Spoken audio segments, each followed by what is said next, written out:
Olá, pessoal, sejam bem-vindos de volta ao nosso curso de aprendizado de máquina. Essa é a segunda parte da aula número 7, onde vamos continuar tratando do classificador ou da família de classificadores da InVBase. Tá? Na primeira parte, a gente viu conceitos como eventos dependentes, eventos independentes, probabilidade conjunta, conceitos de permutabilidade, e a gente viu que unindo esses conceitos a gente chega até o teorema de Bayes, e assumindo aí algumas premissas, né, do teorema de Bayes, como a questão da independência entre as variáveis, a gente consegue, então, criar um classificador bayesiano, né, da ideia bayesiana. Qual que é o problema disso tudo, né?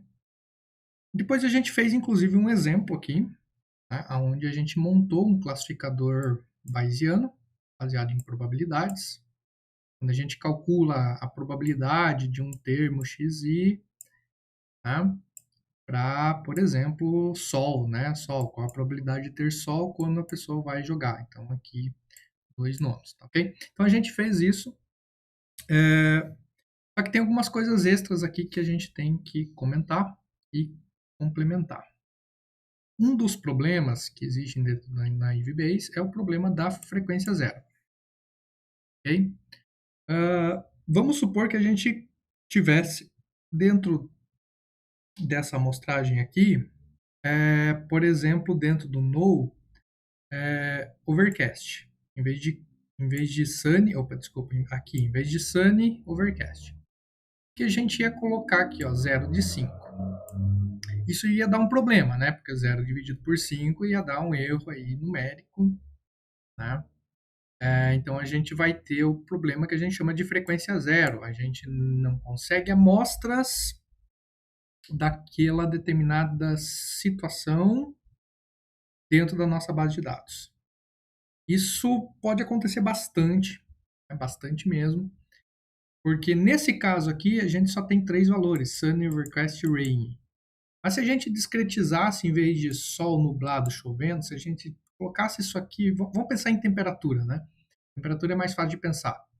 Quente, médio e frio. Se a gente discretizasse isso em 10 graus, 12 graus, 14 graus, 16 graus, em graus Celsius, né? Em vez de quente, médio e frio, quantos graus Celsius nós poderíamos ter aqui na temperatura?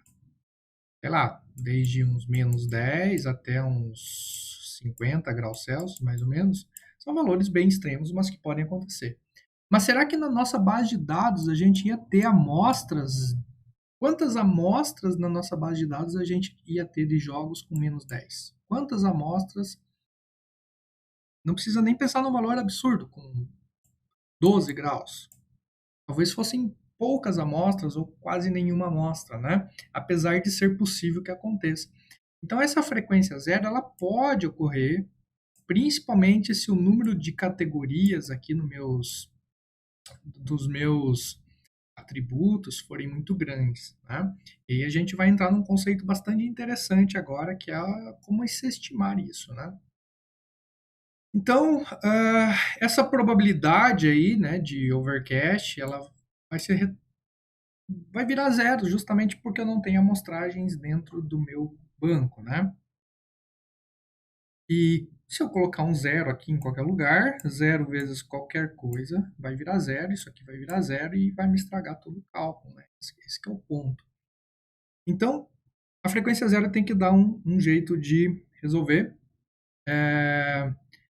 Então, colocar 0% de chance quando eu tiver uma frequência zero é uma solução muito radical, e especialmente quando o treinamento, a base não é representativa, né? E especialmente em classes minoritárias aí, onde você tem uma classe com poucas amostras, isso vai acontecer bastante, ok? Uma possível solução é usar o estimador de Laplace, tá? Aonde você simplesmente adiciona uma unidade fictícia a cada um dos elementos. Então, por exemplo, Passani, em vez de ter o 3 quintos, agora eu vou ter 4 oitavos. Porque eu adicionei uma unidade aqui de Sunny. Ah, professor, mas por que isso aqui de 5 passou para 8? Vamos ver aqui atrás. Então, para Sunny, é o Sunny no, né? Eu vou ter que adicionar um aqui, vai virar 4. Vou ter que adicionar um aqui, vai virar 1. Vai ter que adicionar um aqui, vai virar 3. Só que o total agora não é mais 5 Sunny no, né? Não é mais 5 Sunny no. Agora o total são 8, porque eu adicionei um elemento em cada uma das categorias. Então o total vai ser 8. Ok? É como se eu estivesse criando linhas imaginárias aqui, né? Esse estimador de Laplace pode ser visto como uma forma de aumentar artificialmente a nossa base de dados.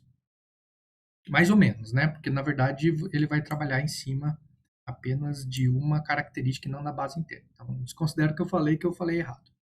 Tá? Mas, enfim, se você fizer o estimador de Laplace para todo mundo, é quase que equivalente. Ok? Mas eu acabo resolvendo esse problema da frequência zero. E eu faço isso para todo mundo, né? Para todo mundo ter aí uma justiça.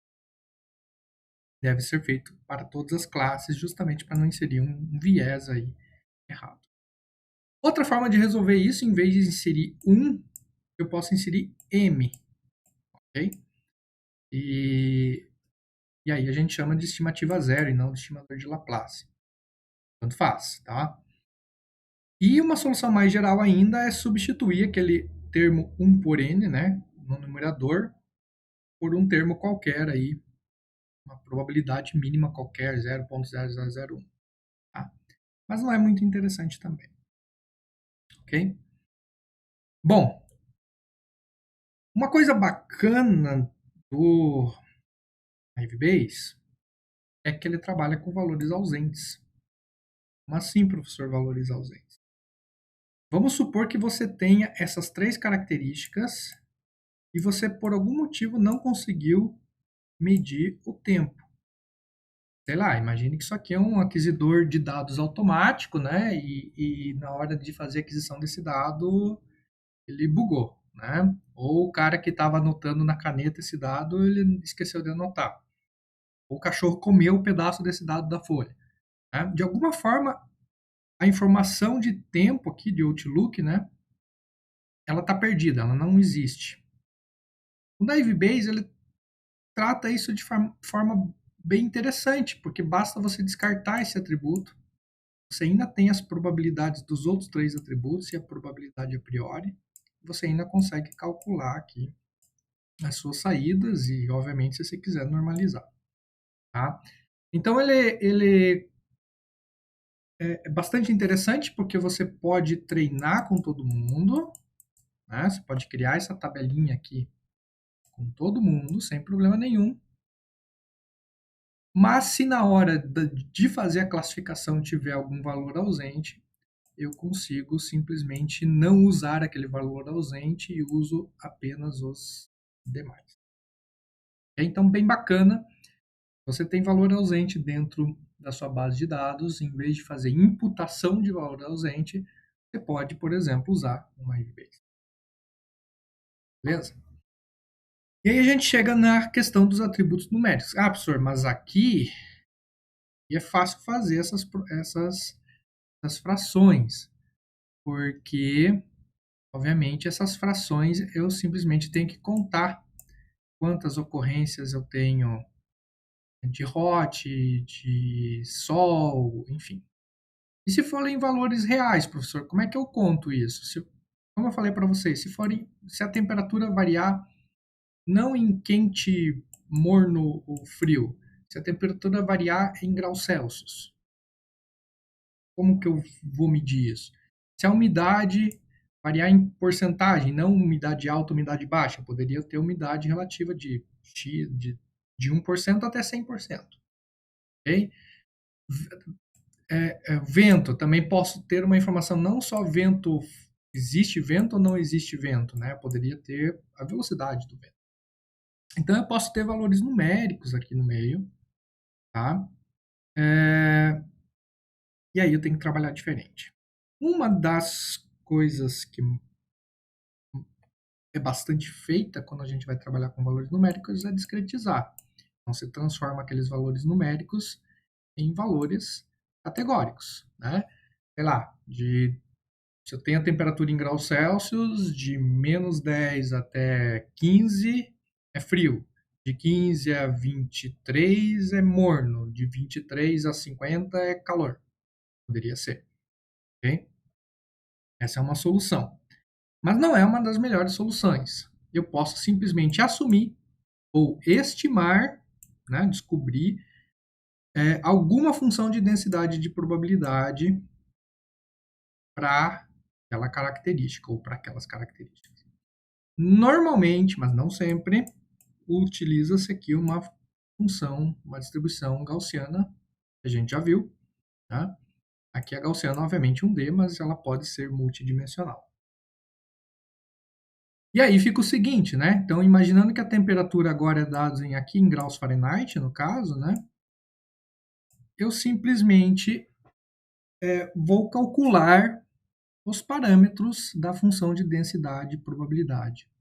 Então, qual é a média de desvio daquela gaussiana da temperatura quando a classe é Yes? A média é 73 para a classe Yes. Então, a média. Qual é o desvio da gaussiana quando a temperatura, né, quando a classe é Yes para a característica temperatura? 6,2. Então, aqui, ó, tem o média e desvio, que são os dois parâmetros que eu preciso para modelar uma função de densidade e probabilidade gaussiana. Né? Só que eu tenho que modelar essa função de densidade e probabilidade para todas as classes. Então, eu tenho aqui também a média para a classe null e o desvio padrão para a classe null. Isso para a temperatura. Umidade eu faço a mesma coisa. E os categóricos eu posso deixar normal como categórico. Ah, professor, mas e qual que é a probabilidade? Aí você simplesmente pega aqueles valores, né? No caso aqui, uma situação hipotética. A temperatura é 66 Fahrenheit. Para a classe, qual é a probabilidade de, sendo a temperatura sendo 66, qual é a probabilidade de ser Yes? Isoladamente, é claro que você tem que considerar todas as características, né? Você vai fazer a teorema de Bayes, eu estou fazendo aqui para um atributo só.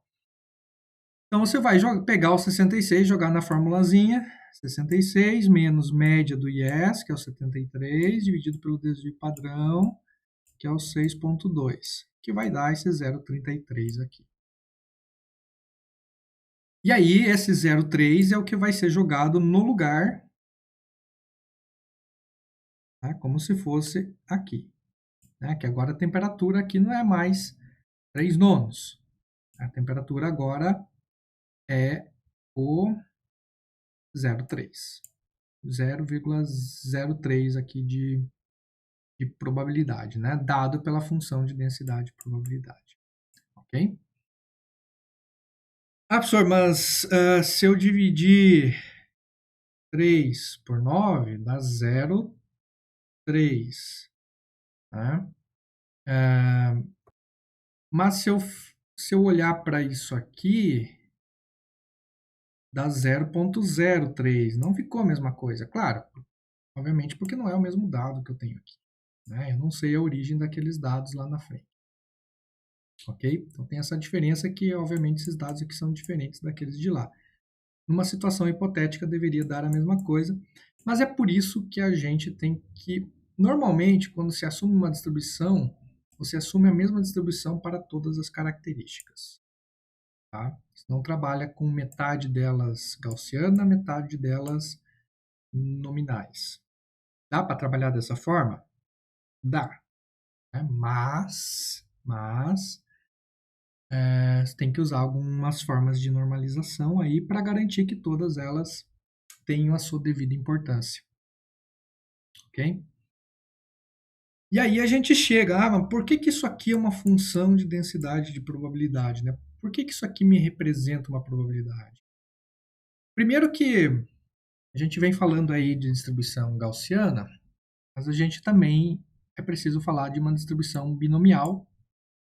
A distribuição binomial basicamente é um histograma, né? Ou tem uma cara muito parecida com histograma. O histograma não reflete uma distribuição binomial, né? Mas o jeitão dele, né? O jeito que a gente imprime uma distribuição binomial é muito parecido com um histograma, tá? Nesse caso aqui, o binomial são as colunas, né? Enquanto que a gaussiana é a linha verde mesmo, contínua. Então, correndo o risco de muitos estatísticos de sangue me xingarem, né? O que acontece é que a biominal, né? A distribuição binomial, se ela for larga o suficiente, e se o skew, né? Que é a abertura, tanto o skewness como aquelas propriedades que a gente viu na gaussiana, que é o skewness e eu esqueci o nome da outra propriedade. Uma que puxa a gaussiana mais para cá, sim, outra que tem o rabinho mais comprido, né? Mas enfim. Então, se o meu n aqui, ou seja, o número de amostras for lá grande o suficiente, então é natural ou é aceitável, muito, bastante aceitável, inclusive, eu faça a aproximação da distribuição binomial por uma gaussiana. Okay? E o que acontece? A gente tem aqui que a distribuição binomial, a área, se eu somar todas as áreas desse quadradinho aqui, ela vai dar 1 aqui no final. Ok? Então eu tenho 100%. Né? Então é como se eu somasse aqui, ó, 33%, mais ou menos. Não dá 33, dá uns 29. Aqui dá uns 19. Aqui dá mais uns 13. Aqui dá mais uns 0,5. Então, se eu somar todos esses quadradinhos aqui, eu vou ter mais ou menos 100%. Vamos ver se isso é verdade, né? Só para a gente confirmar aqui. Vamos supor aqui que é um 28, mais ou menos, ali 2,19. Então, 28, 2,19, 2,13, mais 13, mais 13, mais 2,5, 5 mais 5, 102. Claro que os meus valores aqui foram chutados, né? Mas vai dar mais ou menos aqui os 100%, tá? Então, eu consigo, com a distribuição binomial, eu consigo as porcentagens bem certinhas, né? Se meus atributos aí seguirem uma distribuição binomial. E como a distribuição binomial ela pode ser aproximada por uma gaussiana, qualquer ponto que eu pegue aqui também vai representar a minha porcentagem aqui. Ok? Lembrando que tem que ser normalizado, né? A distribuição tem que sempre dar 1 aqui no final. Professor, tem que sempre ser normalizado? Bom, se você não normaliza a distribuição dentro das classes, vai estar dando mais importância para uma característica do que para outra, né? Então, a gente tem aqui uma normal PDF, né, uma gaussiana, uma probabilidade de density function e uma probabilidade binomial também, ok? E todas somam 1. Bom, voltando um pouquinho, por que isso é razoável, né?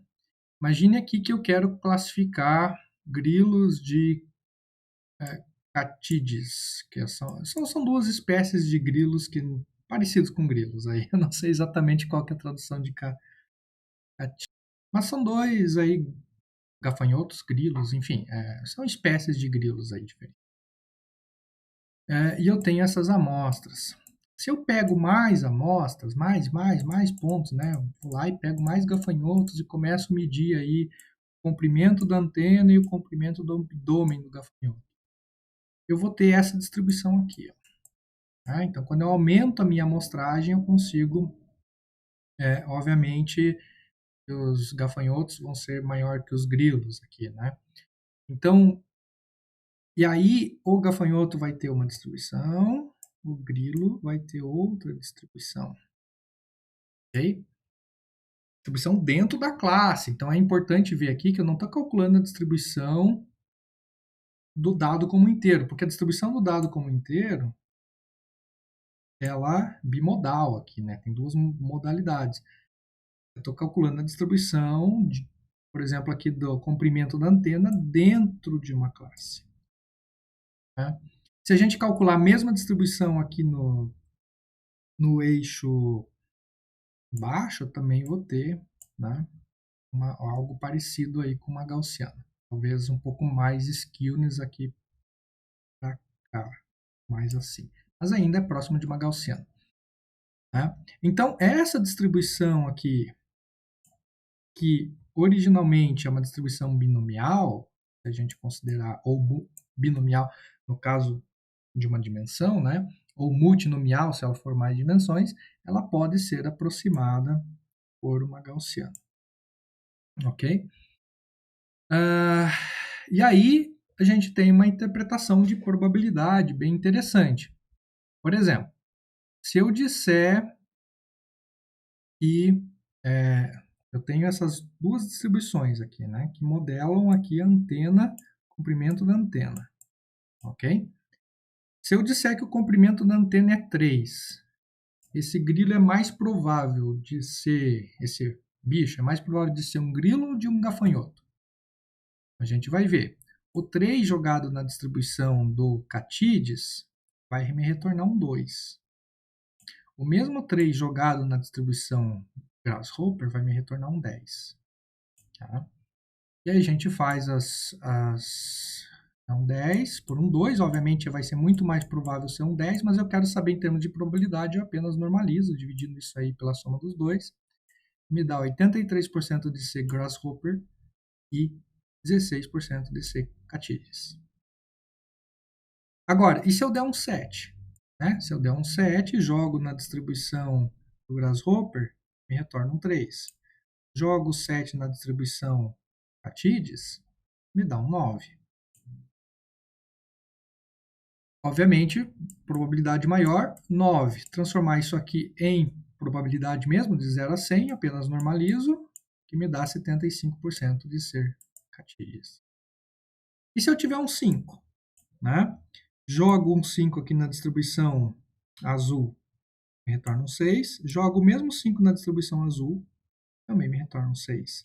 Me dá 50% de caso. Né? Ou seja, aqui nesse caso eu tenho uma mistura, eu tenho uma indecisão. Né? Pelas funções de densidade e probabilidade, quando eu jogo um 5, ele é igualmente provável ser da distribuição vermelha e da distribuição azul. Se eu jogasse aqui, ia ser muito mais provável ser da azul que da vermelha. Se eu jogasse aqui, muito mais provável ser da vermelha que da azul. Ok? Então eu jogo em x e meço em y, basicamente, né? É isso aqui que eu estou fazendo, né? Então, aqui a probabilidade do meu x, né, se eu jogar o x aqui, ser da classe y, que é modelada por essa função azul, ou ser da classe, quer dizer, ser da classe B, modelada pela função azul, ou ser da classe A, modelada pela função vermelha. Obviamente, é muito mais provável ser da classe A do que ser da classe B, ok? Sempre lembrando que o z-score, bastante importante aí, a brincadeira de z-score, para não dar uma importância maior de uma classe da outra. Então, basicamente, o que eu estou falando é que você acaba fazendo uma reta de decisão exatamente aonde a mistura aqui, né, a mistura das duas probabilidades começa a ficar difusa. Né? Então, todo valor menor que essa linha de divisão aqui vai ser classe vermelha, todo valor maior vai ser classe azul. Isso considerando apenas um atributo, obviamente. Ok? Então, o que o Naive Bayes acaba fazendo? né? Qual que é a intuição aí atrás da Naive Bayes? Você tem seus dados originais, você vai modelar os seus dados originais nas n dimensões. Nesse caso aqui eu tenho x1, x2, né? X e y, duas características. Então eu modelo a distribuição na primeira dimensão, modelo a distribuição na segunda dimensão, e usando o probatório das probabilidades, aquele probatório condicional, da independência condicional, eu acabo modelando uma distribuição que é o que o Naive Bayes acaba utilizando, né? Então, o produtório ele acaba nos gerando a combinação disso aqui, isso aqui, resultado isso. Aqui, isso aqui, resultado isso aqui. Okay? Então, essa que é a brincadeira aí por trás do Naive Bayes, né? Então, dados originais, modelo de distribuição em cada uma das dimensões. Como eu tenho um produtório, eu vou acabar modelando uma distribuição conjunta aí, né?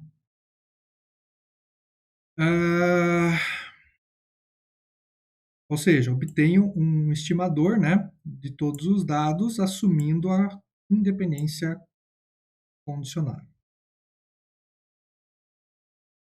Ah, bom, tem algumas coisas, alguns detalhes aí que a gente vai tratar, mas caso a distribuição dos meus dados seja gaussiana aqui, e o meu desvio padrão seja igual, ou seja, caso meus dados tenham uma distribuição gaussiana nas dimensões e o desvio padrão seja o mesmo, o Naive Bayes nos leva a uma reta de decisão. Ah, pessoal, como é que você concluiu isso? Imaginem que vocês têm duas bolinhas crescendo uma contra a outra. Ok? São as duas gaussianas crescendo contra a outra. No fim das contas, a área de decisão vai ser exatamente uma reta aqui, né? Ok? Um pouco difícil de imaginar isso no momento do nosso curso, mas isso vai acontecer. Tá? Então, ela nos leva a uma superfície de decisão linear caso, né, o desvio for idêntico para todas as classes e caso a distribuição seja gaussiana. Ok? A gente vai ver outros casos que não é exatamente isso aqui. Inclusive aqui. Ó. Mas nem sempre a nossa superfície de decisão do Naive Bayes ela vai ser linear. Ela pode ser alguma coisa quadrática, tipo isso aqui. Okay? E aí tem um curso bem bacana de Naive Bayes, recomendo que vocês façam, que é o curso da IAML5. Esqueci o nome do professor agora, está aqui o link, essa imagem do curso. Então, basicamente, a superfície de decisão vai ser dita pelo quê? Né? Se eu tiver médias diferentes e a mesma variância para cada classe, então eu tenho um Naive Bayes aqui linear. Se eu tiver médias iguais e variâncias diferentes, então eu tenho uma superfície de decisão na forma de círculo ou elipse, ou também chamado aí, de quadrado, alguma coisa assim. Quadrado não, desculpa, quadrática. E no caso geral, eu vou gerar uma curva parabólica ou um caso quadrático. A gente vai entender melhor isso aqui quando a gente chegar lá em classificadores linear, né? Linear discriminante análise. A gente vai voltar aqui e puxar o Naive Bayes de novo. Tá? Aqui no caso, uma possível superfície de decisão modelada aqui por gaussiana seria essa aqui. Né? Então fica bem bacana assim, de enxergar esse tipo de coisa. Okay? O fato é que nem sempre nós podemos assumir, né? Eu tenho falado aqui constantemente, de forma repetitiva, que a gente sempre assume que a distribuição é gaussiana, mas nem sempre isso é verdade. tá? Na maioria dos casos, a gente vai assumir que é gaussiana, porque ela vai ser uma multinomial, e a multinomial aproxima-se com uma gaussiana, caso o teu número de amostras seja bastante grande. Tem a distribuição Poisson aqui no meio também, não vou entrar nesses méritos, tá? Mas normalmente a gente assume ou gaussiana, ou multinomial, ou Bernoulli, ou até categórico. O desenho aqui é só 3, mas na verdade eu vou apresentar 4. Tá? Então você pode assumir que as tuas características elas seguem uma distribuição de Bernoulli e não uma distribuição gaussiana. Tá? O que é uma distribuição de Bernoulli? Ou é 0 ou é 1. Ou é 0 ou é 1. Se eu tenho 40% aqui chance de ser 0, eu vou ter, obviamente, 60% de chance de ser 1. Está aqui, inclusive, a formulazinha da distribuição de Bernoulli, né? É a probabilidade de ser x de i aqui menos a probabilidade inversa. Mas, enfim, não vamos interpretar essa fórmula agora. Tá? Então, esse é o caso onde a gente tem uma característica que assume apenas dois valores. Por exemplo, vento, né? Tem falso, tem vento ou não tem vento. Quer dizer, não tem vento ou tem vento, né? Dois valores, 0 ou 1. Isso aqui poderia ser essa característica poderia ser modelada por uma distribuição de Bernoulli, ok? E aí a modelagem é um pouco diferente aqui do que a gente fez com o Gaussiano. Vai seguir esta regrinha matemática aqui. A segunda opção é que a gente tenha características categóricas. Então, a gente vai modelar as probabilidades agora por esta equação.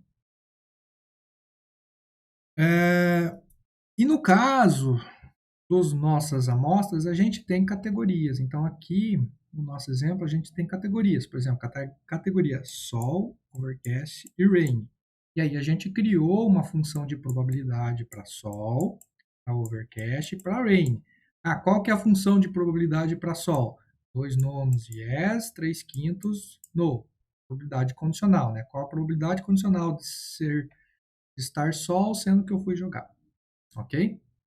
Então, nesse caso aqui do Outlook, é uma distribuição categórica, né? Dados categóricos. E aí a gente calcula a probabilidade aqui. Ó.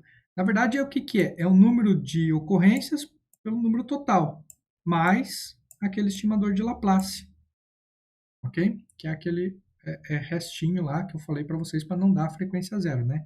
Então, soma 1 aqui em cima e soma A vezes N, que é o número de categorias, ok? No exemplo aqui do lado, a gente tem, por exemplo, 4 categorias. Então, os meus valores só podem assumir, quando eu for fazer a amostragem, lá só pode assumir 4 valores. Exemplos de características categóricas. Né? Sexo da pessoa, homem e mulher. Cor dos olhos, azul, verde e castanho. Cor do cabelo, preto e loiro. São características categóricas. Eu tenho um número finito de valores que eu posso assumir. Finito. Esse é o segredo. Tá? Além das características categóricas, eu tenho as características multinomiais, aonde meu número de categorias não é mais finito, ele é infinito. Por exemplo, cor dos olhos é finito, então ele é categórico, porque ele pode só assumir azul, verde e castanho. Agora, a altura da pessoa, ela de certa forma também é categórico, porque ela não vai assumir todos os valores possíveis no espectro, mas o fato de eu ter muitas alturas, ainda mais se for em centímetros, né? Eu vou desde 50, 51, 52, 53 até 231, 232, 234 centímetros da pessoa, né? Então, o fato de eu ter muitas categorias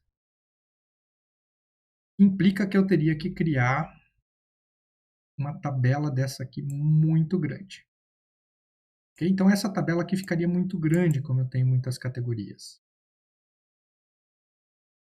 E isso é um pouco incomodativo, vai incomodar, porque principalmente eu vou ter frequência zero em muitos casos aqui, né? Tá? Então, por exemplo, se eu medir a altura de 20 pessoas, quantas delas têm 1,30 de altura? Talvez eu nem tenha. Quantas delas têm 1,62 de altura dentro das 20 pessoas? Talvez eu nem tenha essa representação, tá? Então, quando a gente diz que é multinomial, o multinomial, na verdade, é um caso. Não é que é um caso particular do categórico, né? Mas o categórico você fixa. Olha, eu só tenho K categorias. Inclusive a distribuição de Bernoulli, né? É quando o número de características K é igual a 2. Então aqui, por exemplo, homem e mulher, ou solteiro, casado e divorciado. Já o multinomial vai assumir N valores, que é o caso lá, por exemplo, da temperatura. Tá? Então, a temperatura, se for medida em graus Celsius, eu não vou mais modelar ela uma a uma. Okay? Eu vou modelar ela baseado num vetor de parâmetros. E aí a distribuição multinomial tem essa carinha aqui, que vocês já sabem, já comentei com vocês, parecida com um histograma, né? Na verdade, não é um... Quer dizer, ela é uma distribuição multinomial, ou até mais do que binomial, né? Trinomial e por aí afora. Okay?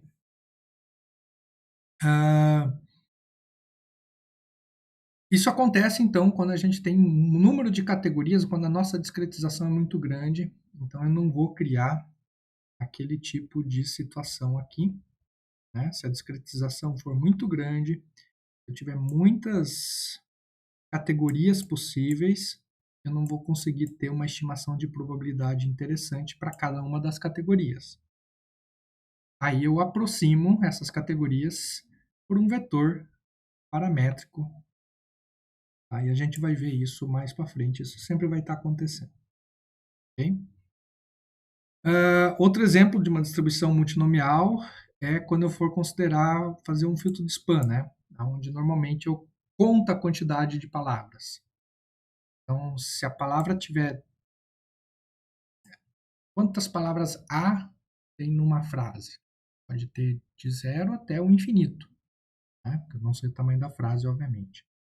Então, vocês vejam que, na verdade, é muito parecido com a formulazinha, inclusive, ela é muito parecida da distribuição multinomial com as categóricas. Então, a categórica, eu tenho a categoria, e a multinomial eu não tenho a categoria aqui, mas ainda tenho o estimador de Laplace aqui para evitar a frequência zero. Tá? E como eu falei para vocês, a multinomial, caso a gente pode aproximar ela por uma função real, né, gaussiana. Então, a função gaussiana ela é perfeita e principalmente para dados contínuos e não dados discretos, dados reais, aí no mundo real, né? O peso pode variar aí de, né, gramas, nanogramas, enfim. Então, na verdade, eu acabo aproximando a minha função multinomial por uma gaussiana, ou os dados são naturalmente contínuos. Ah, professor, posso usar uma função gaussiana em dados discretos, que o ideal é uma multinomial? Né? Você vê que aqui os dados são bem discretos, né? Porque tem a temperatura certinha, 20 graus, 30 graus, 31, 32, 33. Posso usar função gaussiana em dados discretos? Pode, né? Sem problema nenhum. Posso usar a função...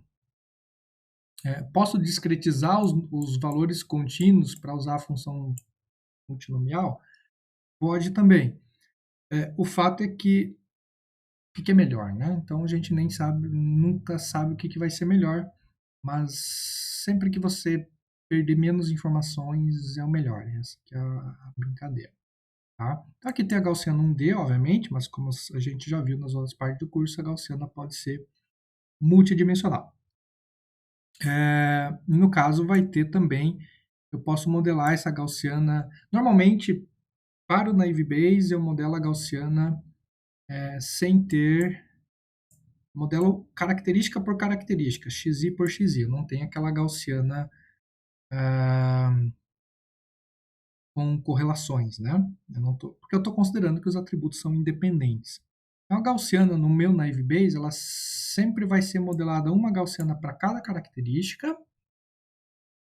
justamente por considerar independência, ok?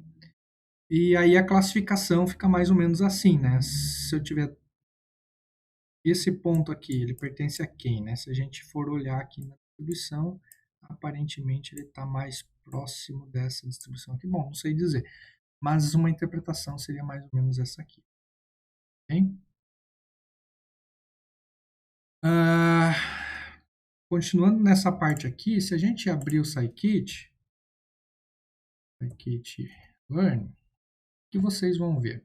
Como eu falei para vocês, a IVBase, eu falei aqui em algum lugar, bem aqui.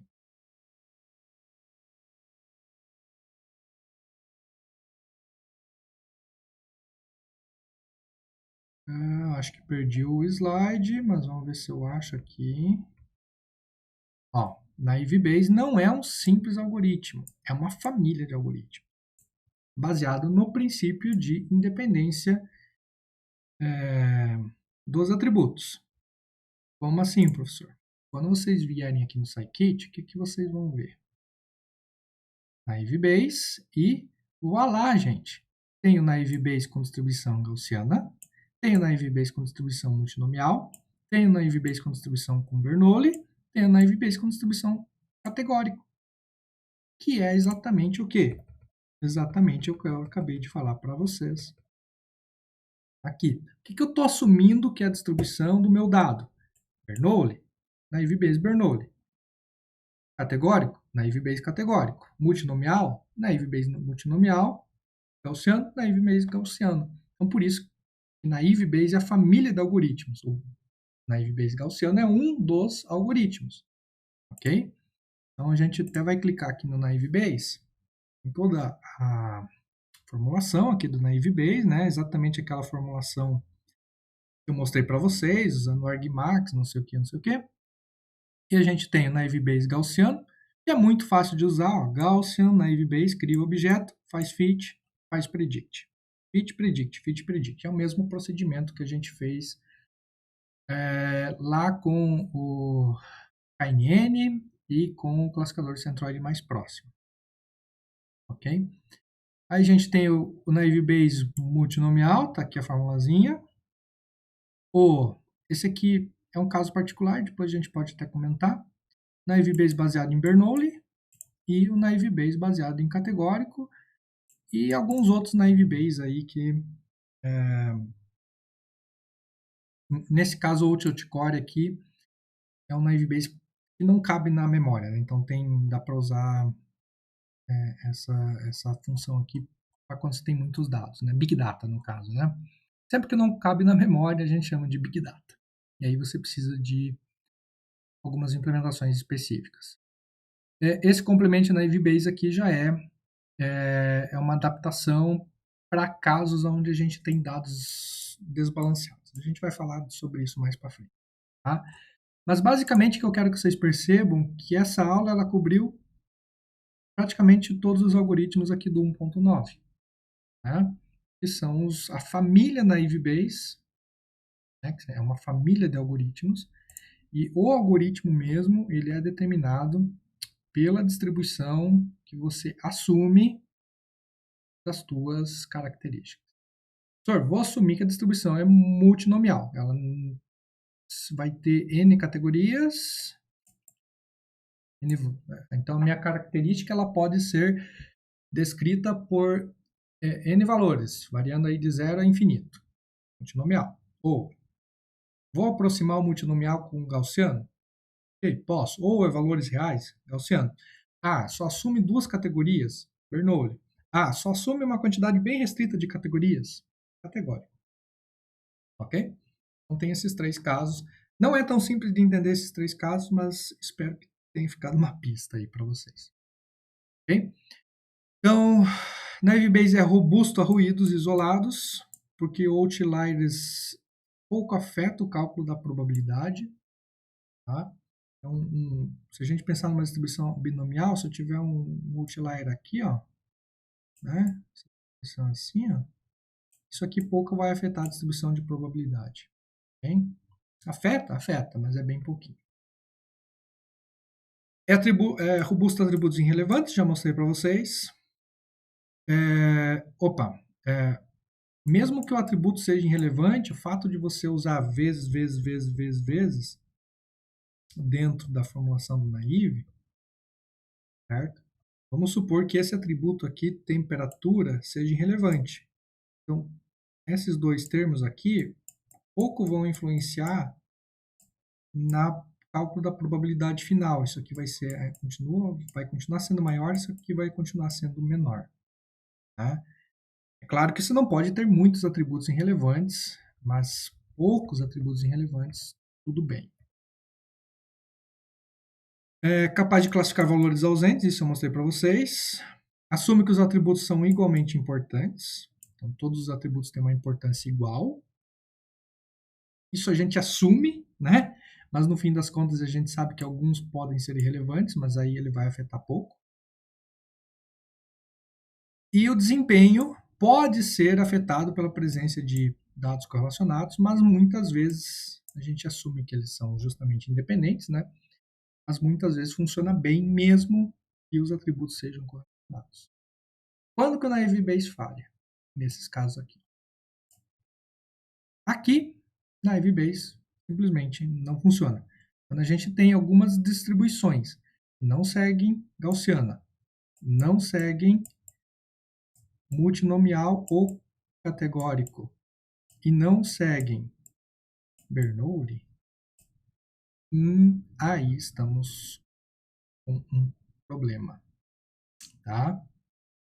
Na verdade, mais que isso aqui, se você for olhar, até é gaussiano, né? Então, até é mais ou menos gaussiano nesses dois casos, mas a mistura aqui bem problemática, tanto para a classe 1 como para a classe 2, a gaussiana ficam iguais. Okay? Esse que é o problema. Se quiserem mais informações, tem o linkzinho do vídeo aí. Okay? Por último, para finalizar, o Naive Bayes é bastante usado como um seletor de atributos. Eu vou mostrar para vocês um código, talvez mais para frente, quando a gente chegar lá em seleção de atributos. Mas basicamente, assim, de forma bem resumida, você vai selecionar o melhor classificador da Naive Bayes com um único atributo. Então você vai pegar todos os atributos, vai fazer um Naive Bayes para cada um. Mas isso a gente já conhece, porque essa tabela aqui já nos dá, vou voltar mais um pouco, essa tabela aqui já nos dá a probabilidade na Naive Bayes de cada um dos atributos. Então a tabelinha já está pronta, eu não preciso recriar ela. Né? Se eu usar isso aqui, quantos acertos eu tenho? Só esse cara. Essa aqui é a pergunta. Quantos que eu vou acertar? Tá?